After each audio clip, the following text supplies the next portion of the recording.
Artificial intelligence. Artificial intelligence గురించి అందరికీ సుపరిచితమే. మనం ఇచ్చినటువంటి డేటాను అర్థం చేసుకొని, మనుషుల్లా ఆలోచించి, మనుషుల్లా నిర్ణయాలు తీసుకునేటువంటి ఒక కంప్యూటర్ టెక్నాలజీ. మనం నిత్య జీవితంలో కంప్యూటర్లలో, మొబైల్‌లలో నిత్యం ఉపయోగిస్తూనే ఉన్నాం. ఇది కేవలం కంప్యూటర్, మొబైల్‌కి మాత్రమే కంప్యూటర్ పరిమితం గాకుండా, నిజ జీవితంలో ఉపయోగపడే విధంగా దీనిపైన పరిశోధనలైతే మొదలు కాబోతున్నాయి. మన దేశంలో తొలిసారిగా ఈ కృత్రిమ మేధస్సు పైన రిసర్చ్ చేయడానికి ఇండియన్ ఆర్టిఫిషియల్ ఇంటెలిజెన్స్ ఆర్గనైజేషన్ వారి ఆధ్వర్యంలో భారతదేశంలోనే తొలిసారిగా జాతీయ కృత్రిమ మేధ సదస్సు పరిశోధన కేంద్రం అంటే national artificial intelligence research institute అనేది గుజరాత్‌లోని గిఫ్ట్ సిటీలో అంటే గాంధీనగర్‌లో ఉన్నటువంటి గిఫ్ట్ సిటీలో స్థాపించబోతున్నారు.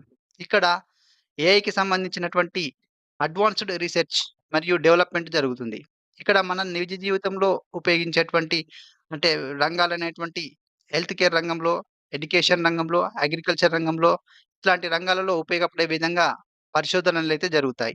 ఇక్కడ హెల్త్ కేర్ విషయంలో చూసుకున్నట్లయితే ఇక్కడ వ్యాధులను త్వరితగతిన గుర్తించి దానికి సంబంధించినటువంటి శస్త్రచికిత్సలు చేసే విధంగా దీనిపైన రిసర్చ్‌లు చేయడం. అదేవిధంగా ఎడ్యుకేషన్ రంగంలో చూసుకున్నట్లయితే విద్యార్థులకి డిజిటల్ లెర్నింగ్‌ని అందించడం. అదేవిధంగా అగ్రికల్చర్ విషయంలో చూసుకున్నట్లయితే వాతావరణ పరిస్థితులను ముందుగానే పసిగట్టి జరిగే నష్టాలను మనం తగ్గించుకోవడం. అదేవిధంగా పంట దిగుబడిని పెంచుకునే విధంగా ఈ రిసర్చ్‌లయితే ఇట్లాంటి రంగాలలో ఉపయోగించుకునే విధంగా రిసర్చ్‌లయితే జరుగుతాయి. ఇక్కడ ఏఐ రిసర్చ్ ఇన్‌స్టిట్యూట్‌ని పబ్లిక్ ప్రైవేట్ పార్ట్నర్‌షిప్ విధానంలో గుజరాత్‌లో అయితే ఏర్పాటు చేయబోతున్నారు.